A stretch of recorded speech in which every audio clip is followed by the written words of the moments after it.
Okay, I'll make a start. Thanks everyone for coming along. This is the latest in the Water Security Alliance seminar series. You're probably already aware, but the Water Security Alliance is the largest UK water research consortium. Got over 200 academics now, and across all four Great Western institutions. This series, it's been chaired by PhD students. I'm a PhD student on the FRESH CDT, which is all focused on freshwater, and especially focused on sort of innovative solutions for freshwater challenges.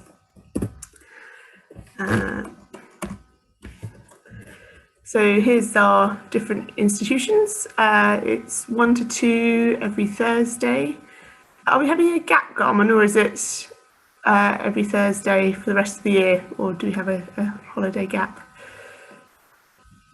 I think we've got another 2 lined up, and then I think like for the next month we've got places. So yeah, you can check them all out on our Eventbrite page.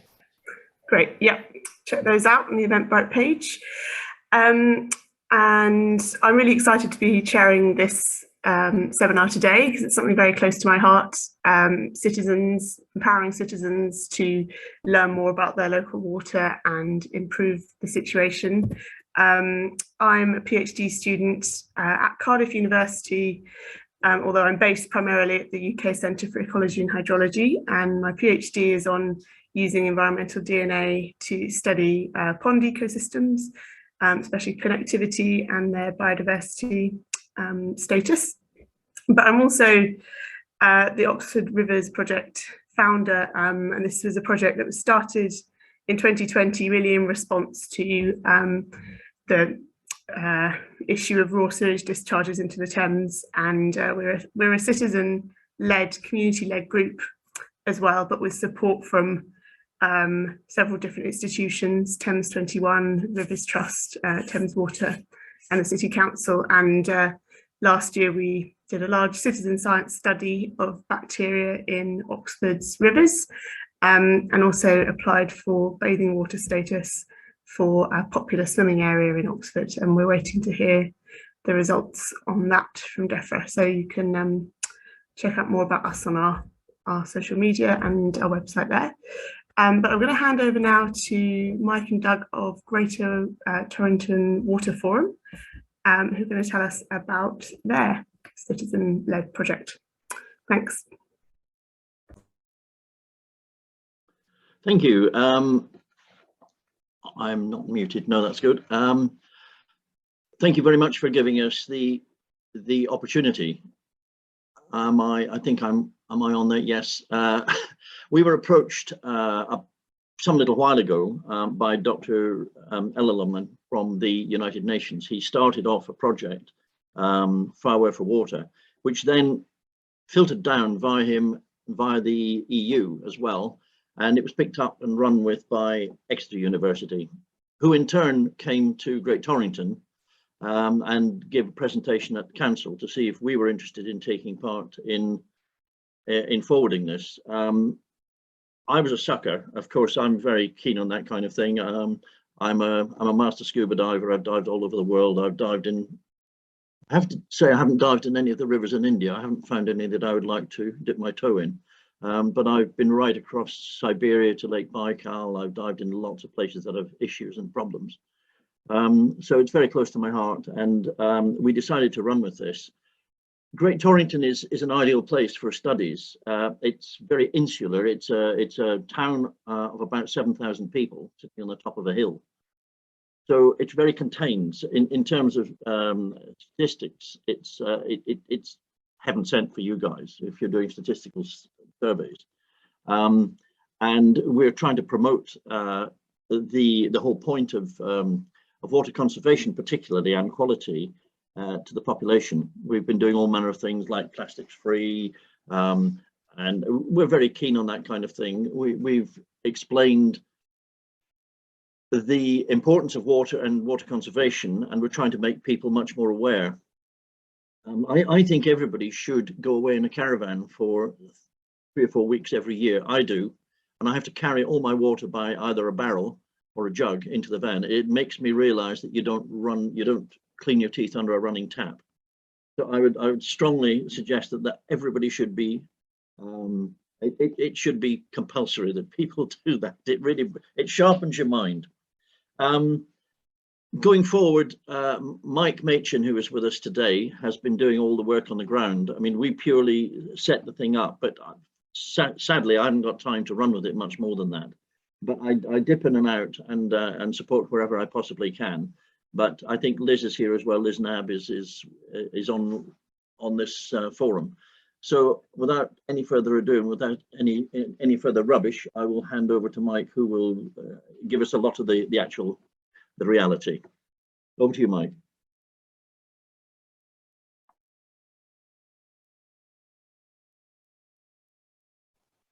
That's better.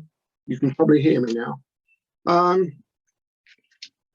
The Firework4Water project is a collaboration of the United Nations World Water Quality Alliance, who want to work with small municipalities throughout the world. For South West Water, who are part of the project, and as you see at the bottom, they are probably the main part of the project initially, their game is to install digital technology to put smart meters into homes in the area as an experiment and use that to leverage water control by the residents, to give them information to save water and therefore save money. The local forum was started really to create awareness regarding water issues at global level and at local level. It was on the 2 levels. And also to help South West Water with their distribution of the digital technology. Why is it important? Important, as we've been saying earlier, it's important because when temperatures rise, the water cycle gets more and more impacted, with increasing dramatic consequences for nature and humans. And to tackle this, we must raise the awareness of the importance of water amongst not only our community, but all communities. We are looking to make those savings locally and to push that information, the local community to take action themselves, to push upwards, to make sure that governments eventually take notice. Obviously, the rationale is you plan with people, not for them. The more you involve them, the more it gets accepted, the more that message can be included in people's mindsets. We need to have acceptance at the lower levels to work it upwards, not everything forced downwards. So how did it start? About a year ago, as Doug said, the local council had been briefed on what was wanted, and the messages went out through the town about, would we like to be involved in water? Yeah, well, I'd like to be involved in water. What does it mean? What do we have to do? So with Kate and South West Water and Richard, we had the initial meeting. It was COVID time, so it was a Zoom meeting. We talked around what the local community, those people there, were interested in. It was getting to know one another, getting to know what we were interested in, and trying to realize what we want to do to get this forum working. So the second session, we started with a brainstorming session. All the ideas of what we were going to do with the water forum. It was, we had also at that meeting, we had South West Water people putting in their views on what we were doing. And we eventually came up with a list of what we're going to do. We obviously thought education was prime. We need to talk to children. We need to get children involved. Maybe we do that through competitions, tap into the academic research. Kate was on there, Albert was involved in there. Maybe with children, art is the way to get there. And it says on there, create a list of quick fixes, which the quick fixes were, yeah, COVID is going to disappear very soon. Therefore, we need to get something out very quickly. And then let's have a water day. So we were planning to have a water day. This was probably in the February by now. We were planning to have a water day in the June, July time. Nice summer water day. Unfortunately, certain diseases had other ideas of what we were going to do. So again, we had a third meeting where we refined what we were going to do. We were going to look at, yes, we're going to have an article in the local magazine. Yes, we were going to have the water day. We'll plan for that. And yes, we'll talk to schools. So away from the meetings, we talked amongst ourselves and started the plan, putting the plan together. And this is where really I go back to Richard Owen and his ideas. They talk about, or he talked a lot about a thing called a quintuple helix, which is a way of engaging not only the local population, local community, but the public sector. And we're involved, obviously, with the public sector. We were involved with the town council. But the town council, we have also the district council, the county council, and start to get engagement with them over a period. Initially, it's the town council, and we've had a lot of support from Doug and the council. The private sector, we're talking with South West Water. We become more and more engaged with South West Water as the project goes on. In terms of the cultural side, it's a means of communicating and perhaps giving a more emotional response. It's an emotional involvement, getting something on the artistic side rather than the scientific side. And eventually, of course, the research centres, Exeter University, we've had great reaction with, great interaction with Exeter University, and we hope to continue that. We also have interaction with other forums, and I'll come on to that a little bit later. So what's the plan? How do we get the plan moving? We look at the engagement.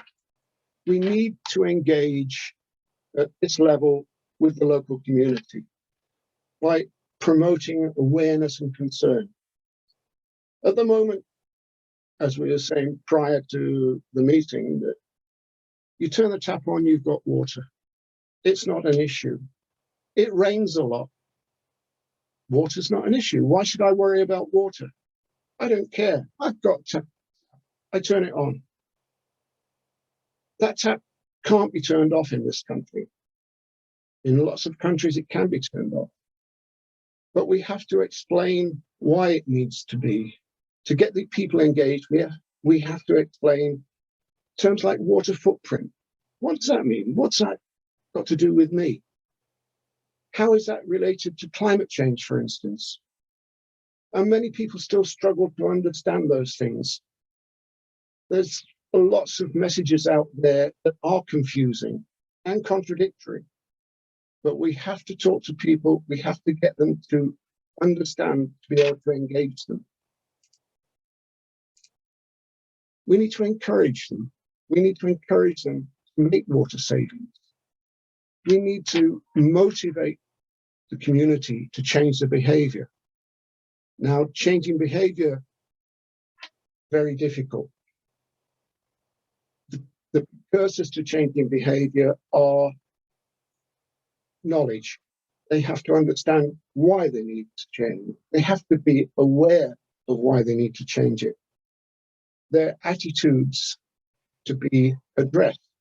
They have objections to it. So we have to look at those objections. We have to talk to them about these objections. And in water savings in the home, I relate it a lot to when I learned to drive a car, which was a couple of years ago. When you come up to a junction, you have to use both feet. You use the clutch, you use the brake, you use the gear handle, you indicate. You're trying to do 4 or 5 different things all at once, and you're thinking about it because you're learning how to do it.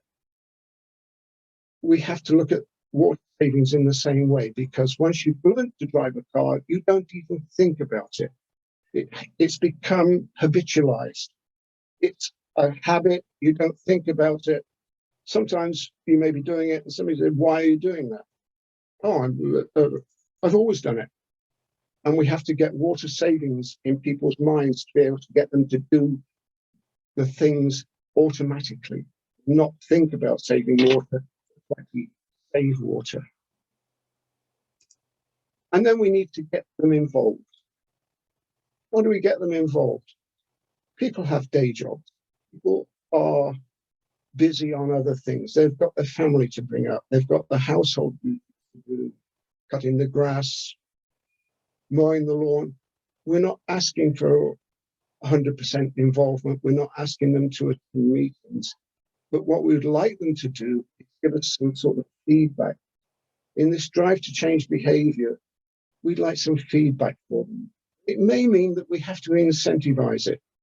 It may mean that we have to talk to Southwest Water and say, okay, guys, we've got this idea.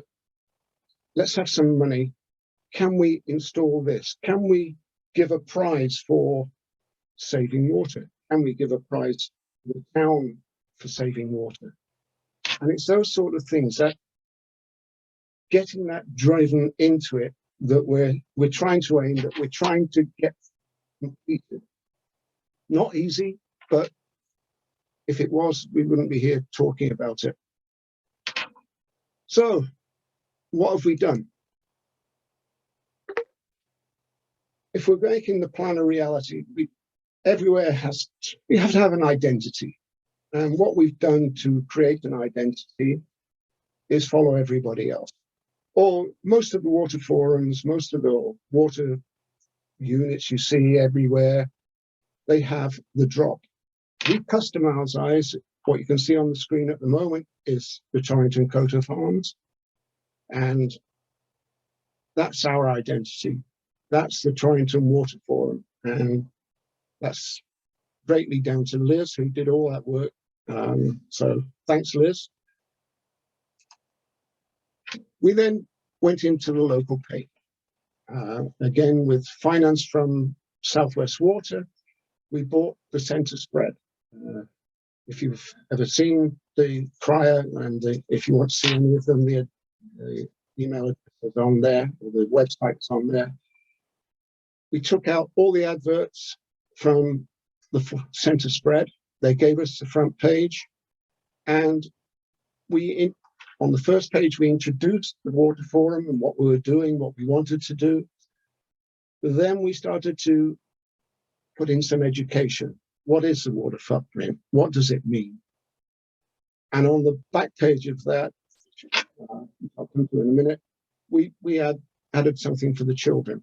One of the things, and if you can see it on the front page, but basically it says, bottled all the water Great Torrington uses in a month, and we put it into 4-litre milk bottles, how far would it stretch? And you can see on the little map there, it goes a long way. It goes to Portugal, it goes to Italy, it goes to Hungary. And we tried to use that as, do you really understand what we're talking about? On the, like I said, on the back page, we put something out for the children. We asked them to enter a competition to win a prize. The competition was judged by Cal Major, who's the leader of the Surfers Against Sewage. And we've had quite a good response, but not the response we'd really hoped for. And this reinforced the view that, yeah, okay, you can put stuff in a free magazine. It's distributed to the 3,000 to 4,000 houses that we have here. Every house gets a copy. Copies around the town that people can pick up and read. But unless you specifically buy a magazine, you don't always read the magazine. So we then went on to social media. We created an Instagram account. We created a Facebook account to drive home to the local population. Torrington has 3 or 4 good Facebook accounts, and they are used regularly. We have our own, and we link with them, and information is disseminated out to the community through that. We also set up a LinkedIn account, and that LinkedIn account is really for talking to businesses, to talking to potential sponsors on a professional level, rather than driving home a point of community savings. To keep the information flowing, we continued with the articles on a monthly basis. These articles were then transferred to the social media site. They were taken from the local paper and transferred to the local media, the social media, the Facebook page, so that people could, if they didn't see it in the magazine, they could look at it on social media. And the future articles were food, clothes, water footprint, water cycle, more turning into trying to educate rather than just giving information. One of the things that came up in the brainstorming session was, let's have a walk around the town. And I've lived here long enough to think I know the town. But we went along on a walk, and it was quite amazing. When you look at the things that you normally see, when you look at that with a different viewpoint, it becomes quite interesting. The number of community buildings that we saw where we could implement water harvesting to save water, it's quite amazing. We on the walk itself, we got about 8 or 9. Since then, even going down to the local cemetery, which has pipes, water taps for the flowers and the memorials, we could use harvesting to supply that. It was really an eye-opener for me to walk around the town and do that. So we have a list. We are slowly working on that list. And again, people have to be told. The association with Southwest Water and the smart metering that they've installed around about 100, I think just over 100 smart meters now. And we had 2 meetings with them to discuss what was required on the app. They're going to create an app, a smartphone app for the smart meters. And it was driven home at the meeting that these really have to be smart. They have to be real time. They have to let you know that, hey, you've used a lot of water there. Can you check that you haven't got a leak? Or specifically, if you've used a high amount of water overnight, flags it up to you, it alerts you to it. And then if people don't see it, and you with smart meters, and I've got an electric smart meter, When I first got it, I used to look at it every day. And then the novelty wore off because it sits there and, yeah, okay, I might turn it off because it's costing electricity to run it. If it's on your iPhone, if it's on your smartphone, and you're getting buzz back saying, hey, this is costing you money, then it's going to be useful, then it's going to be used, and then it will have the effect that we want it to have of people to look at saving water. We also have, like I said before, engagement with other local forums. We've presented it. We've presented what we're doing to them. And one of the key aspects of the Fiware4Water and the World Water Quality Alliance was to ensure that the local water forums from different regions, countries and continents establish a strong relationship between each other, exchanging knowledge, experience and perspectives. And particularly with the Danube River Alliance, and I think Ciprian is on the cast here listening, we've got a good relationship and we are talking between each other.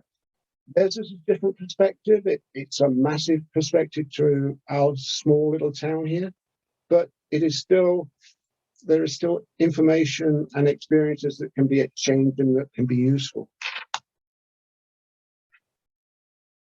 In Great Torrington and also in the United Kingdom, there is water poverty. That's not, we don't have access to water. We do have access to water. We can't lose that access to water. It's against the law for the water companies to turn off the water tap. But there is a lot of water poverty where people cannot afford water. Now, in reality, if they can't afford water, they can't afford lots of things. But we're specifically engaged in water savings. South West Water sent us what they thought was a useful pamphlet, and we customized it. We got them to customize it to make it hopefully simpler, hopefully more to the point, and a lot more punchy than their original item. And that has been put into our library, and it will be distributed next weekend when we hold our water event. This is our water event. Next weekend, we have taken over the town hall, where we will have a stand-up display showing what we are, what we're doing. It will have examples of water saving. It will have examples of where to find water leaks. It will have examples of how to solve water leaks. It's a drive to, again, get this face-to-face contact. What we need. We were also asking people to sign up to water saving, some kind of pledge to water save. But the main thing, as far as I'm concerned, is to get people to sign up with their emails. The more emails we can get, the easier it is to send out and get that involvement. And I would like all the smart meter people to have from South West Water, I'd like them to ask them to give us their emails so that we can communicate on a weekly basis, if necessary. We can send out the articles that we're putting into the magazine, the water saving tips, we can put those out. The more you engage people, the more you push them without them having to get off their backsides and go down to the local shops and look in there. That is how you can get it. You need to take them at home to get this information put out. On the Sunday, we've engaged with our local theatre in the Plough, and we are going to run a series of YouTube documentaries with a discussion in between them, again to raise awareness of the water crisis at both local and world level. And we're still trying to define whether that will be streamed. We're hoping it will be streamed so we can get that out to more than the local community. The next steps are difficult. The South West Water has a water saving fund, community fund. One of the walks identified, we have a community centre in the centre of town where there are a lot of opportunities for water harvesting. And because it's in the centre of town, because it's an open area, it's a cafe, it's a social centre, the library is there, it's a great place to put an example of water saving, water harvesting. And I would like really to get that used as an example for the rest of the community, somewhere where we can look at a demonstrative project. And there are others in the town, but this, I think, is central to what we're trying to achieve. The other ones, we have contacted the local schools, and with South West Water, we would like to start face-to-face communications with the schools, talk to the school children, particularly at the junior school level. The lower level we can get to get those kids involved, the better. The more you come home, it wouldn't happen now because my kids are too old, but my grandkids, if they come home and they start pestering me, oh, we want this, and why is that? Why are you doing that? Why are you turning that light on? Why turn? The better we can. If we can educate children at that level, then we're getting somewhere. They will pressurize the adults. Firework project is coming to an end. South West Water have said that they would like to continue the association. And I'm sure Southwest Exeter University and ourselves will remain in contact through Kate and Albert.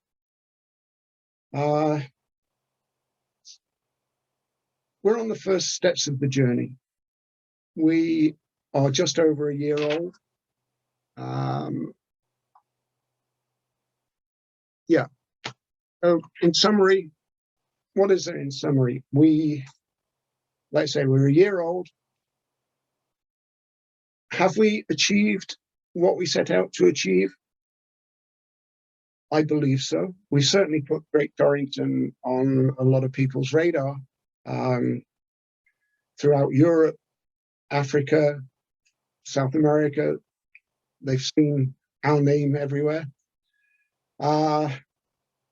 We won't know in terms of success until we start getting some sort of feedback from the smart meters so that we've had an effect on water usage.